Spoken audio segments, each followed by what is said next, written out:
IPL নিলাম ভাগ্য বদলে দেয় ক্রিকেটারদের। এবার ভাগ্য বদলে দিয়েছে ঋষভ প্যান্টকে। উইকেটকিপার এই ব্যাটসম্যানের দাম উঠেছে 27 কোটি রুপি। আইপিএলে নতুন ইতিহাস গড়ে প্রান্তকে দলে নিয়েছে লখনৌ সুপার জায়ান্টস।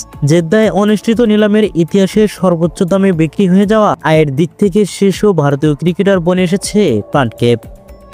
এতদিন আয়ের ওপরে ছিলেন বিরাট কোহলি। এবার জাতীয় দলে তারই সতীর্থর কাছে সিংহাসন হারালেন ডানহাতি অভিজ্ঞ ব্যাটার। ক্রিকেট থেকে সর্বসাকুল্য প্রান্তের বার্ষিক আয় এখন 32 কোটি ভারতীয় রুপি।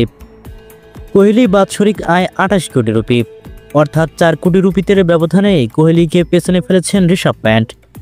কোহলি এবং প্যান্টের আয়ের উৎস বিসিসিআই এবং আইসিসি ফ্র্যাঞ্চাইজিগুলো অনেক সঙ্গে চুক্তি।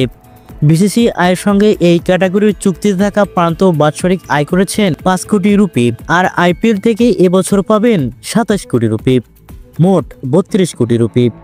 অন্যদিকে মেগা নিলামের নাম ছিল না বিরাট কোহলির। সাবেক ভারতীয় অধিনায়ককেই 21 কোটি রুপিতে আগে রিটেন করেছে রয়্যাল চ্যালেঞ্জার্স বেঙ্গালুরু।